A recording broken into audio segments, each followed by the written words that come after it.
from us, printed next week. What we mentioned last time, the grand intergenerational mikveh that is the Shnas Yovel, the Yovel year that works in a transformative way to rescue the individual that has become destitute, that has claimed for themselves another Adon, that has another master, that gave up their individual sovereignty of being a direct Eved Hashem and is now an Eved La'avadim. So the Yovel resurrects that individual, reinstates that individual as an Eved Hashem. It washes away the other Avdas. It takes it away. And what we pointed out, Rav Kook was very makpid to point this out, is that this isn't like a flash of lightning. This operates as a talich, as a process. That the process of being Am Yisrael is the ups and downs, the ebbs and flows, the waxes and wanings of what it means to be Am Hashem, so that we are trending upwards. That's the goal. With whatever setbacks we have, we are constantly trending upwards. And what we mentioned at the end of last time, we're going to just go from a couple lines before that second paragraph, where it says V'dafka, so a couple lines up from there. Rav Kook pointed out 2 lines from the top of the page. He says, "L'umas I shivyon hamishkal shel matzav harichush hakarkoi, shu ba merifyon yadayim v'ruach mikol chatois ha'adam, hamachshilos koiche ad shehu yorid min achlas avosav." Yovel is going to redeem you from that. What's he talking about here? So he says, what Yovel is effectively fixing is the state of avdus, of servitude, that the individual might find themselves in, as well as the loss of land, because the land returns to its natural owners, to its original ownership. When it comes to the Shnas HaYovel, we're on page Yud Aleph. So there's a few copies that don't have page Yud Aleph. I apologize. We'll try to say as much as possible outside. If there's extras that people can share, I think that'd be great. Okay. So Rav Kook points out that the loss of land and the loss of personal sovereignty, both of them come from the same place. Both of them come from the same place, which to the external, if you will, the economic eye, the eye of, demographics and sociology and cultural awareness. How does it come to be that an individual is a slave, sells himself, or is forced into selling themselves into slavery, sells himself or is sold by Beis Din, or loses their land? It's as a result of poor decisions, of bad choices that a person makes, of bad luck, of ill will, of people taking advantage of them. All of these things that coalesce into a person being destitute. Yeah. Does the land go back to the person who owned it on year 1, or does it go back to, let's say, 100 years? It goes back to the family homestead from the days of Yoshua ben Nun. Every 50 years, it goes back to the Nachla, the inheritance of that Shevet, that family within the Shevet. Could be hundreds of years ago. Yes, but it happens every 50 years. Every 50 years, it goes back, reset back to Yoshua ben Nun. Meaning every Shevet has their apportioned area of Eretz Yisrael. Every 50 years, whatever real estate investments you made, it goes back. So there are clinches and diukim and dikdukim in the halachas of it. It's possible that you could have somebody that only has a nachla of their father, because a girl that only has a nachla of the inheritance of her father because she didn't have any brothers. Yes. So there are differences. There are differences, and we'll get to some of those details a little bit later. But me'ikar adin, the 99% of the time, it goes back to the original inheritance of that shevet. So that's what we're going to get to. That's So while it is true, and this is important to point out, while it is true that this is a chayk like everything in the Torah, so chayk that HaKadosh Baruch Hu is goyz gzeros, And we are making these gzeros, no matter what. The way that the Ramban explains that there's a machlokes, it's a machlokes in the Talmud already. Whether or not we are derish, meaning there's machlokes about the Tanaim, whether or not we're derish Tamid Dekra. So Reb Shimon is of the opinion that we are derish Tamid Dekra, and Reb Shimon is outvoted. What that means practically is there's a shaila: can you explain the rationale behind the mitzvah of a Torah in order to learn halacha from it? And we paskin that Derish Tamid Dekra is not one of the Yud Gimel Midrash HaTorah Nidreshes Bahem. Except, well, so in Sefer Dvarim there's Smuchim and maybe Tamid Dekra to a certain extent. However, that's outvoted, meaning that's not one of the 13 Midrash HaTorah Nidreshes Bahem that we have in the base Midrash of Rabbi Shmuel, like we say in the morning. However, there is another machlokes in Chazal, which is whether or not one is allowed to attempt to understand, is there value in attempting to understand the mitzvahs of HaKadosh Baruch Hu that do not have explicit rationale in the Torah? What you say? So not even rationalize, you're just trying to understand, why did HaKadosh Baruch Hu give me this mitzvah? What am I supposed to learn from it? Now, this is those that remember from Maseches Megillah, so you'll know that there was somebody that stood up to daven and said, Al kan tzipor yagir rachamecha. So what does the Gemara say? Mishas kenoisa. Right? You shut him down. You shut him down. Tell him off you go. Right? But why? Because because this Yid, he came along, he davened in front of the Yom, and he says, Ribono Shel Olam, you had mercy on the mother bird. You told us to send away the mother bird so that when we take the eggs, we're not going to pain the mother bird. You should have mercy on us. So the Gemara says, Mishas Kenoisa, that's how Abai says, Mishas Kenoisa, that we tell him he can't daven like that. We shut him down. So the problem is this. So then how does the Rambam write the entirety of Moreh Nevuchim giving Tamei HaMitzvos? How does the Sefer HaChinuch come along writing Tamei HaMitzvos? All of them are writing. You take a look at the entirety of Sefer HaChinuch, Misharshei HaMitzvah. The idea, the thoughts, the rationale, the lessons to learn from this mitzvah is whatever it is. Yeah. There's a difference between writing a treatise in which you attempt to give conceptual context of the mitzvah and incorporating it in tefillah, which gives it, this is Shabbos. So maybe that's not how the Ramban says. The Ramban, I'll tell you who does say similar to this. Meir Shalach, the Ishbitzer says like this at the beginning of Parshas Amar. But we'll explain that in a second. But the Ramban says we don't pass like that sugya. He says that sugya is not alibad hilchasa. Meaning Mishas Kenoisa. Al kan tzipor yagir rachamecha Mishas Kenoisa. The Ramban writes there, we don't pass like that. So he could add. Yes. Okay. Yeah. The Ramban says we don't paskin like that. He says, and that's what I'm doing, and that's what the Rambam is doing. This is what we all do. All of the Rishonim are giving Tamei HaMitzvos. What'd you say? So the Ramban with the Nun. So the Ramban writes that we absolutely give Tamei HaMitzvos as much as we possibly can. We try to explain the Gzeros of HaKadosh Baruch Hu. We don't paskin based on our theory of it. We don't paskin like Reb Shimon. We don't paskin halacha to say, well, and this is a big debate when it comes to Shiloh HaKen. What if you don't need the eggs? So that's might be totally in this machlokes. What if you don't need the eggs, right? If you so that's a shaila, right? What if it's a cruel thing for you to do? You don't need the eggs. You're going to take the eggs. It's a cruel thing to do. So that's an important shaila in poskim.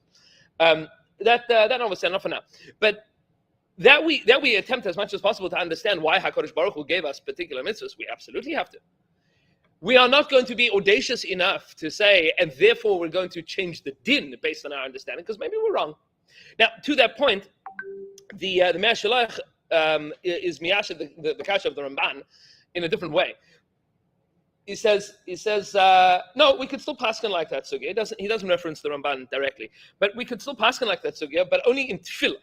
In tefillah, one is not allowed to give reasons.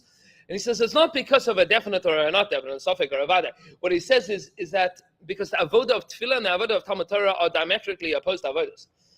When we are learning Torah, what we are attempting to do is trying to, as much as possible, assimilate our brains into the mind of Kodesh Baruch Hu. That's what we're trying to do. So if HaKadosh Baruch Hu gave a mitzvah, we are going to do our utmost to figure out, why did Hashem give me this mitzvah? I have to figure that out. That's a very important thing for me to find. Maybe I'm right, maybe I'm wrong, but I can only try. In davening, the avodah is very different. In davening, you stand in front of HaKadosh Baruch Hu. The avodah is bitul. Is that I am nothing and you are everything. To stand up in front of the Rebbeinu Shalom like, you told me that. That's not an avodah that a Jew can do. You don't stand in front of HaKadosh Baruch Hu and say, but you said, right? You don't slug up the Rebbeinu Shalom in tefillah. It's true.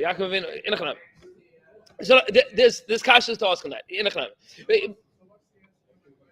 Meaning, why is it that we go back to the nachal of the avos? That's what he's going to say now. So correct, but wait, you want to know why? Why? Ishal mishpachta yoshuvu. Yeah. So you asked the shaila was why do we go back to the nachla from the days of Yeshua Nun to the nachla of the avos and say because the Torah says so. Yeah, but okay, so let's try to understand what the Torah says. So hold up 1 second, we're going to explain. Okay, so that's It's okay. By the way, my kids say to me, Abba, come here. I'll give you 1 minute. They count down from 60. That's mamish meduyak. The shadow before we can answer that question is Rav Kook asks the question of where does it come from that a person loses their land? So, like we mentioned, you want to think maybe from the eye of economics and culture and whatever it might be. So why does a person lose their land? Why does a person get sold into slavery? So the shaila is how does it happen? How does it happen so you say people make bad decisions, people make mistakes, people got unlucky, people got exploited, whatever it might be. Rav Kook explains in the very deepest way, chatoim. Person did something wrong. Chatoim. The reason that, and this is an essential nakuda to understand, and the Tanakh as a whole explains this point multiple times. You ask a question, why did Yankel Beryl end up making a bad deal and then losing his lunch? Now he has to sell his property. Now he's living off somebody else's land as a sharecropper, and he doesn't have his own nachla anymore. How did that happen? So you say, well, he got swindled. Somebody, tried to sell him the Brooklyn Bridge, and he wanted to buy it, and then he gave him all the money, and then he lost out. So what's the reason that he lost his land? Because he fell for somebody's trick, whatever it might be. You say, but why did he fall for that trick? Well, yeah, made a bad choice, made a bad decision. But why did he make a bad decision? No? So Rav Kook explains very, very importantly and very profoundly, Chavra. Yeah. But how did that come to be? Difficult. Yeah. Hard to live. So hold on. So let's explain. We're getting there. So what Rav Kook explains here very profoundly and very beautifully, Chavra, is that shehu ba mirifian yadayim veruach mikol chatois ha'adam hamachshilos es koichai. That as a result of the chatoim that we do, we are weakened. The air, the environment around us is weakens us, it weakens our strength, and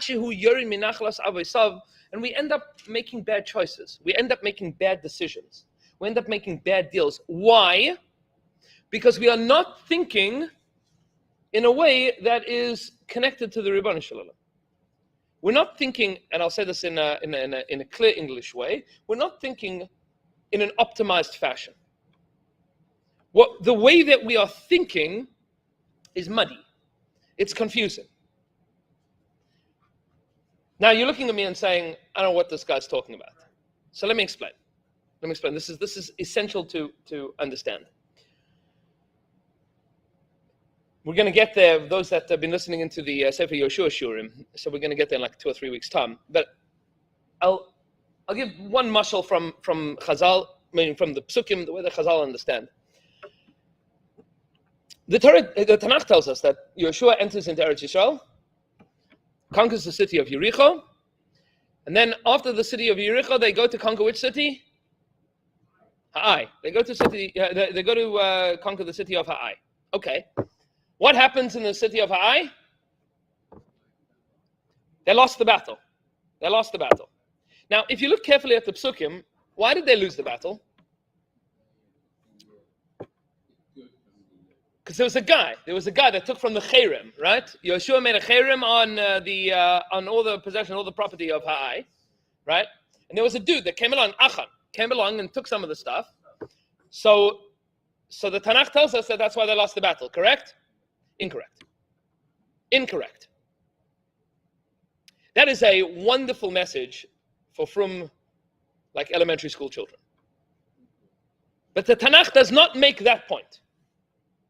Sefer Yehoshua does not make that point. And I'll prove it to you. I'll prove it to you before. Oh, hold on. Chevra. Well, I'm going to prove it to you. The Tanakh tells us, if you take a look, so the Tanakh says, Vayimalu b'nei Yisrael ma'al b'cherem.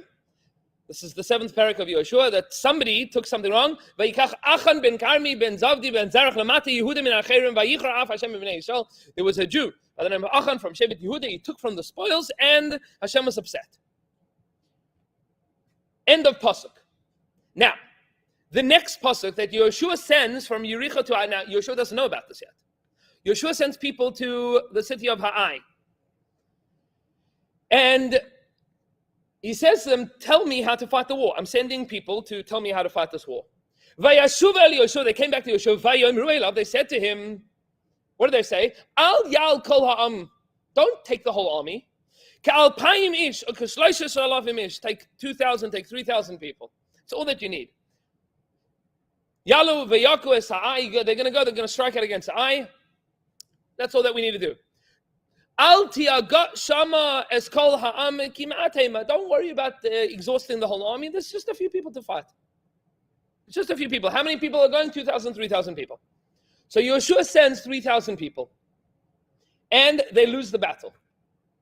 Then the pasuk tells us that Hashem comes to Yehoshua and he says, because you were mal in the Cherem, that there was a Jew that took from the Cherem, so you have to do tshuva, and then they execute Achan, and then they do tshuva, and everybody cries, and they tear their clothes. So what do you expect is going to happen now? So now we should go and fight against the city of Ha'ai. How many people should we send?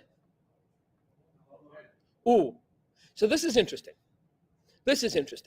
Because now the Tanakh tells us that Yehoshua, this is Pasuk Gimel in Perchas, Vayakim Yehoshua v'chol ha'am milchama la'alasai. Yehoshua and the first battle, Yehoshua wasn't even there. Now Yehoshua, the general of the army, is going with the entirety of the army, with the whole army, and Yehoshua chooses from within the army 30,000 ish, giboirei chayil, vayishalchem layla. He takes 30,000 of the best soldiers, and he sends them at night. And then he says, you guys are going to be a decoy. You're going to draw out, you 30,000, you're going to draw out the lachamim, the soldiers of Ha'ai, and when you draw them out, then the rest of the army is going to rush through the gates of the city, and we're going to take the city. Now, I'll ask you the following question. Why did they win the battle the second time around? Why did they win the battle the second time?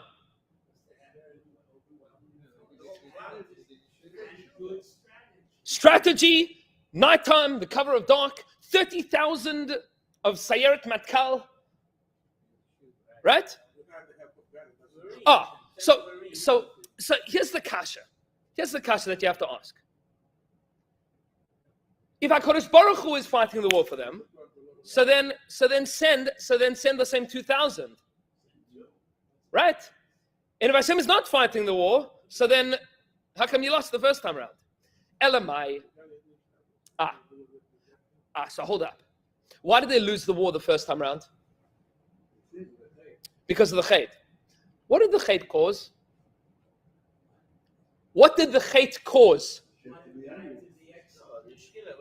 Shechina went away. Achan was actually, what did the Chet cause that made them lose the war? What? They didn't think straight. That is where the hate affects you. I'll give you an example. I have a friend of mine, when he was younger, he lost out on a deal. And I asked him why. He said, because I didn't learn Baba Metzia, where it says that you're supposed to put everything in writing. Yeah. The same thing. So that's a detail. But the pasuk Navi says that that when Ruach HaKodesh comes to a person, v'nacha alav Ruach Hashem, Ruach Chachma Ubina, Ruach Eitza Ugvura, Ruach Das v'Yiras Hashem. What is Ruach Hashem? Ruach Das, Eitza, Gvura. You think straight.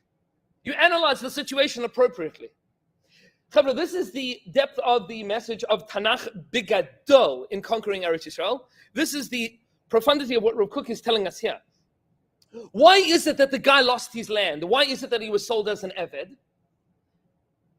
So you could point to a specific, whatever detail. But Etzem, the reason that he lost his land, the reason that he was sold into slavery, was because he wasn't thinking straight at this moment, or at that moment. And because he wasn't thinking straight, he made the wrong decisions.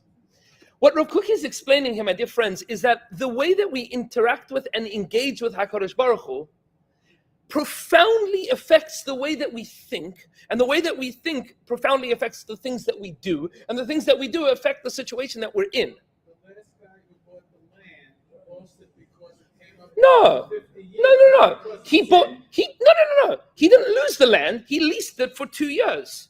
That's the price that he paid. And that's a din d'oraisa. The Torah says when you sell land in Eretz Yisrael, you sell at a lease, meaning for understanding that Shemitah and Yovel are coming.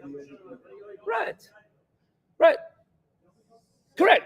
You know that. So what did he lose? No. He didn't lose anything. He leased the land. But why does the guy have to sell his land? Why does he have to lease his land? Nobody wants to lose their homestead.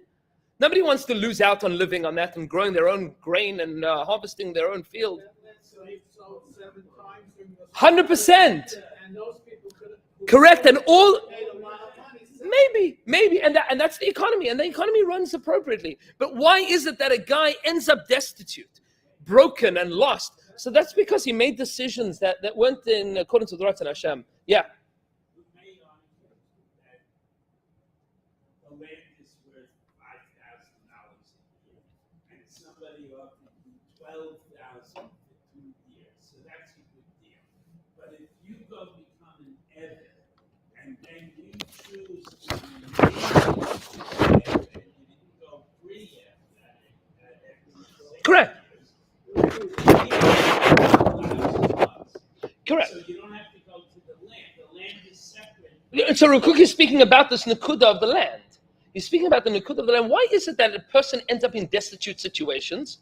The point is, and this is what Yovel is coming to fix. Correct. So, but how does a Jew become like this?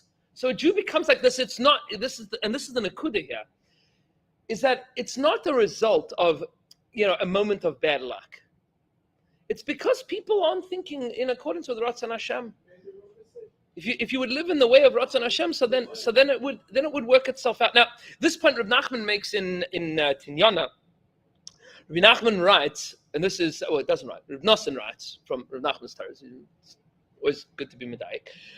Rav Nosson explains Rav Nachman's Torah, especially in Tinyana, which was after Rav Nachman was nifter, that when you go to Beis Din, he writes this amazingly. When you go to Beis Din is tshuva.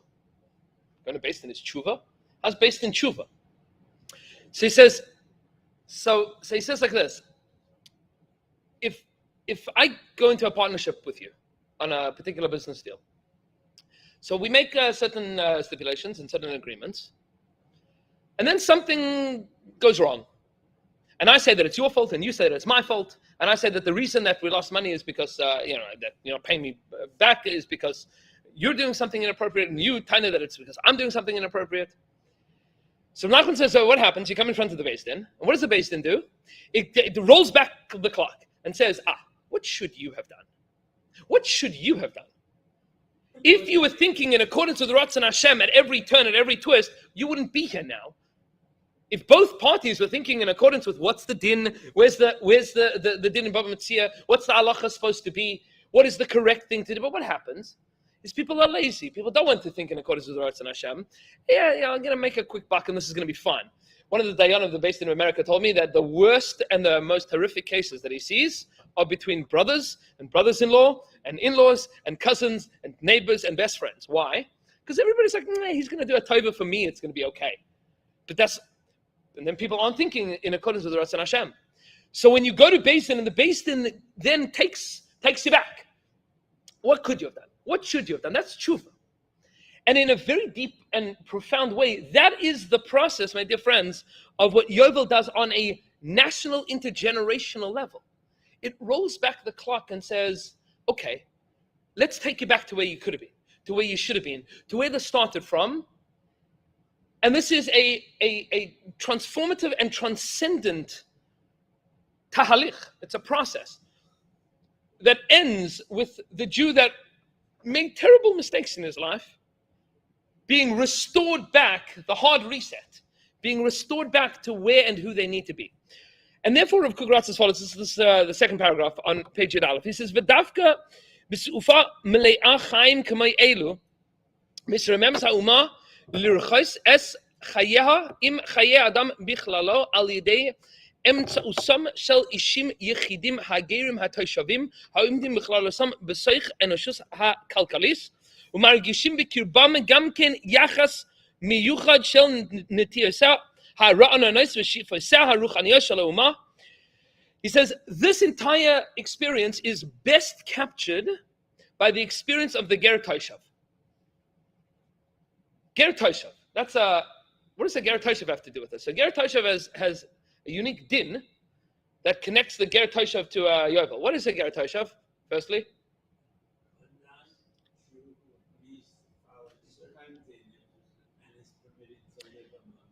So I'll tell you, Belaz, a Ger Toshav is a green card holder. Right? A resident alien, right? That's what was that niggin? Sting in the police, right? I'm a legal alien. Yes?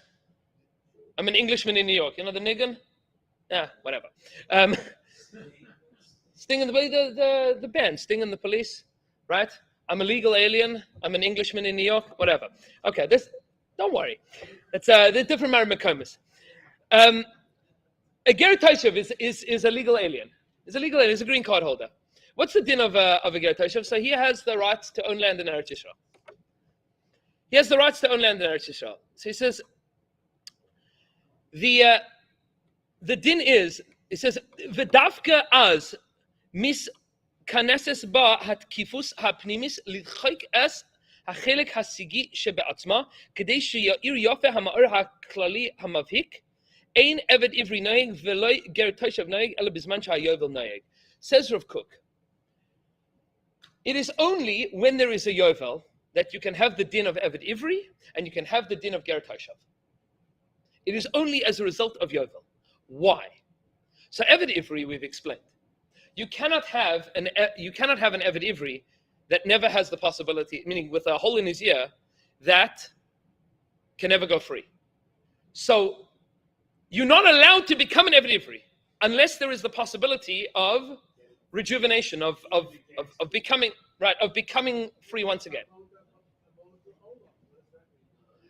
So you ask an excellent question. Take a look at the Gra in Deres Aliyah and Parshas Mishpatim, what La'olam means, and they even answer there as well. It's a good question, but Eved Ivri can only exist when there's a possibility of freedom.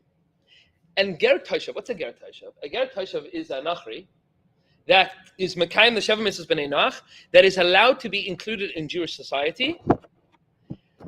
Rav Kook makes the fascinating point that you can only have the influence on the Nachri in the appropriate way when you, the Jewish people, can come back to who you are every 50 years. Meaning, there is a deep and very profound and difficult question to ask of how do we, Klal Yisrael, do kiruv to the Ummas Ha'olam? We're supposed to be the Am Hanivchar, right? V'atem tiyu li mamlechas kohanim v'goy kadosh. Says Rav Kook, you can only do kiruv when you know that every 50 years you come back to who you are. Otherwise, who knows what's going to happen when you include other people in your society? You don't know. Maybe you will influence them. Maybe they will influence you. Maybe you can allow a non-Jew, keeps Sheva Mitzvahs B'nai Noach, to be part of Jewish society, but maybe that'll influence you very negatively. Even though he's keeping Sheva Mitzvahs B'nai Noach. How do you know that you're going to be able to have the appropriate relationship with this person such that the nation of Klal Yisrael inspires this person appropriately? That only comes as a result of knowing that you will come back to where you need to come back to. Otherwise, you can't do it. Otherwise, you're not going to, maybe you'll be Matzliach, maybe you won't be.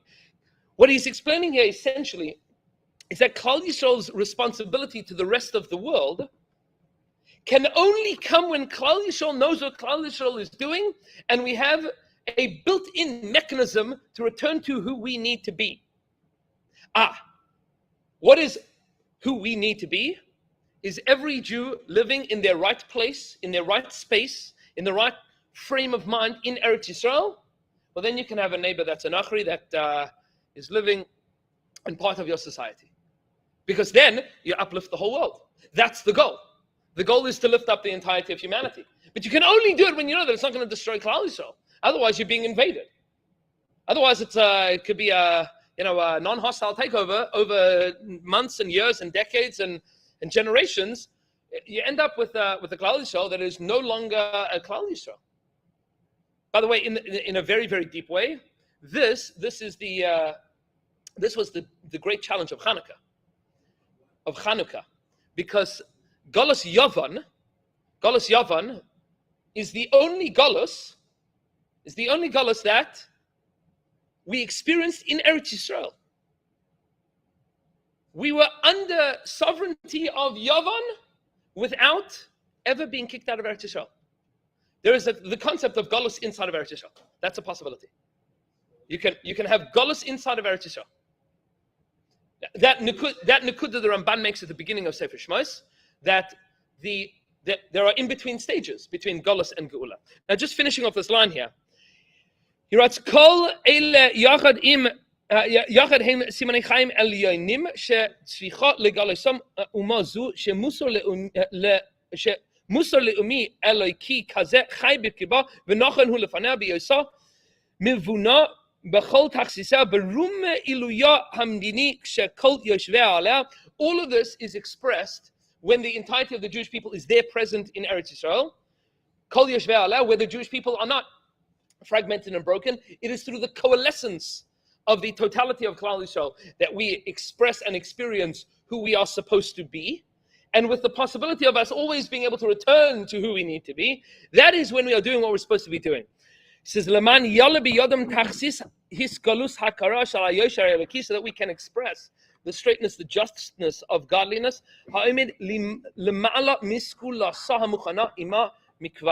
That which is standing above and behind the specialness of the Jewish people is expressed in us being in the right place, in the right time, each and every Jew contributing towards this together. Hashemeres is tafkida, that God that holds onto our unique mission, shaloi yerdu v'loi yimachu kalil, so that we will not be downgraded and we will not be destroyed in any way. That's the goal. When Klal Yisrael coalesces together, our goal is ultimately to break the boundaries of what we can achieve internally, to be able to influence the world externally as well. And we will take a look from the end of Dalet and Hey next week, and I'll print out new sheets for everybody. Have a wonderful day.